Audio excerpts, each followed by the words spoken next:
Christina কিমাচুক ইউক্রেনের একজন অস্ত্র পরিদর্শক। গত 2 জানুয়ারি তিনি খবর পেয়েছিলেন যে একটি অস্বাভাবিক চেহারার ক্ষেপণাস্ত্র খার্কিভ শহরের একটি ভবনে বিধ্বস্ত হয়েছে। এই তরুণী তখন ইউক্রেনীয় সামরিক বাহিনীতে তার পরিচিতদের কল করতে শুরু করেছিলেন। তিনি ক্ষেপণাস্ত্রটির বিভিন্ন অংশ আলাদা করতে শুরু করেন এবং তার নখের চেয়েও ছোট স্ক্রু এবং কম্পিউটার চিপ সহ প্রতিটি টুকরোর ছবি তুলতে শুরু করেন।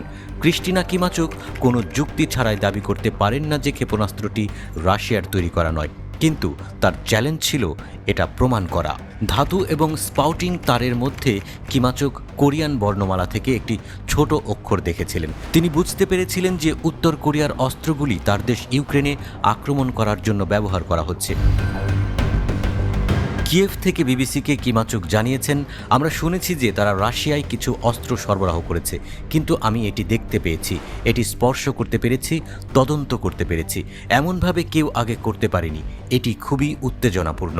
এরপর থেকে ইউক্রেনের সামরিক বাহিনী বলছে রাশিয়া তার ভূখণ্ডে কয়েক ডজন উত্তর কোরিয়ান ক্ষেপণাস্ত্র নিক্ষেপ করেছে। ক্ষেপণাস্ত্র হামলায় কমপক্ষে 24 জন নিহত হয়েছে এবং 70 জনেরও বেশি আহত হয়েছে। কিমাচুক কনফ্লিক্ট আর্মামেন্ট রিসার্চ CAR এর জন্য কাজ করে।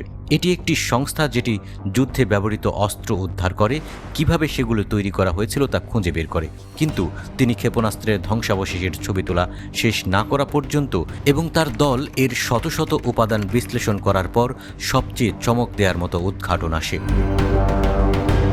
গত কয়েক বছরে বেশিরভাগ ইলেকট্রনিক যন্ত্রাংশ মার্কিন যুক্তরাষ্ট্র এবং ইউরোপে তৈরি করা হয়েছে। এমনকি সম্প্রতি 2023 সালের মার্চ মাসে একটি মার্কিন কম্পিউটার চিপ তৈরি করা হয়েছিল। এর মানে হলো যে উত্তর কোরিয়া অবৈধভাবে গুরুত্বপূর্ণ অস্ত্রের উৎপাদন সংগ্রহ করেছিল, সেগুলিকে দেশে নিয়ে গিয়েছিল, ক্ষেপণাস্ত্র তৈরিতে ব্যবহার করেছিল এবং গোপনে রাশিয়ায় পাঠিয়েছিল। CAR এর ডেপুটি ডিরেক্টর ডেমিয়ান স্প্লিটার্স বলেছেন, এটি ছিল সবচেয়ে বড় আশ্চর্য যে প্রায় 2 দশক ধরে কঠোর নিষেধাজ্ঞার মধ্যে থাকা সত্ত্বেও উত্তর কোরিয়া এখনও তার অস্ত্র তৈরির জন্য প্রয়োজনীয় সমস্ত কিছু এবং অসাধারণ গতিতে তার হাতে পেয়ে পরিচালনা করছে। লন্ডনে রয়্যাল ইউনাইটেড সার্ভিসেস ইনস্টিটিউটের প্রতিরক্ষা থিঙ্ক ট্যাঙ্কের উত্তর কোরিয়ার বিশেষজ্ঞ জোসেফ বাইন্ড এমন ঘটনায় হতবাক হয়েছিলেন।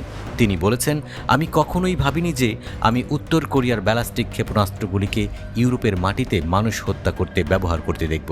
উত্তর কোরিয়ার শীর্ষ নেতা কিম একটি সন্দেহভাজন অস্ত্র চুক্তিতে পৌঁছানোর জন্য গত বছরের সেপ্টেম্বরে রাশিয়ায় তার সফরে রাশিয়ার প্রেসিডেন্ট ভ্লাদিমির পুতিনের সাথে দেখা করেছিলেন।